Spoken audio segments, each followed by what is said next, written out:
कालिचरण ब्रह्म ट्रास्टनिफ्राय जोङो डिमान्ड होदों बिटिआर सरकारनि खाथियाव गुरुधामखौ मोनसे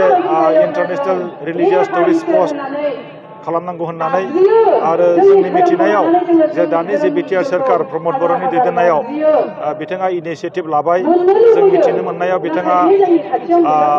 फाउन्डेसनबो खालामबाय जोंनि आसामनि मानगोनां गभर्नर प्रफेसर जगदीश मुखी बिथांनि आखाइजों फाउन्डेसनखौ इन'ग्रेसन खालामबाय दा जोङो मिजिंथिदों उननि समाव बे गुरुधामा मोनसे इन्टारनेशनेल रिलिजियास स्पट जागोन होननानै जोङो मिजिंथिदों आरो बेनि गेजेरजों रोजा रोजा सुबुङा थुलुंगाखांगोन बेनि गेजेरजों गुरुदेव कालिचरण ब्रह्मनि जि फिल'सफि बियो थांनानै थागोन आरो गुवार जायगा आवग्रिनानै लानो हागोन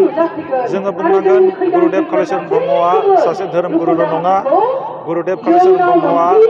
बर' समाजखौ फोथांनानै लाखिनो थाखाय मोनफ्रोमबो बिथिङाव खामानि मावदों रांखान्थि राजखान्थि सोलोंथाइ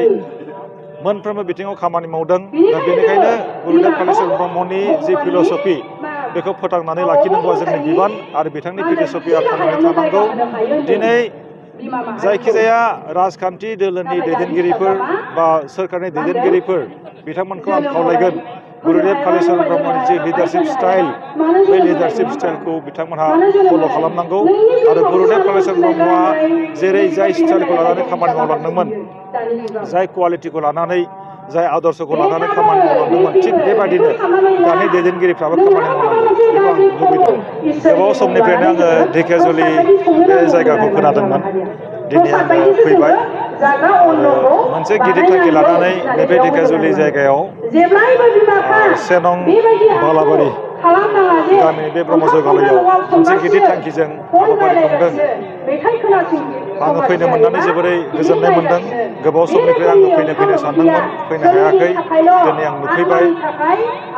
दुलाराय ब्रह्म धोरोम लाइमोन आफादखौ 2000 मायथाइयाव जोनोम होनाय जादोंमोन आरो बै समनिफ्राय दिनै 20-22 बोसोरनि बारा जाबाय बै समाव बे लाइमोन आफादा मोनसे फिसा महरल'मोन दिनै जों नुनो मोनबाय दुलाराय ब्रह्म धोरोम लाइमोन आफादा गावनो मोनसे 3 बोसोरारि नैथि बियो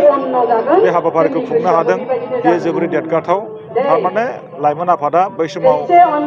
उन्दैमोन दिनै बैसो जाबाय आरो मोनसे देरगाथाव बाथ्रा आङो नोजोर होबोबाय थादों बै समनिफ्रायनो लाइमोन आफादा गोबाव आरो गोब्राब नाजानायनि गेजेरजों समाज फोसाबनाय हाबायाव नांथाबबोदों जों नुनो मोनदों जोंनि बे ओनसोलनि लाइमोन सेंग्रा सिख्लाफ्रा गोबाङानो ब्रह्म धर्मआव दीक्षा लादों आं नुनो मोनदों खायफा निरामिस जाबाय दीक्षा लायाखैब्लाबो निरामिस जाबाय खायफा बिब्दिनो गाज्रि बा समाजारि हेंथा हाबायावबो थाबायनायखौ जों नुदोंमोन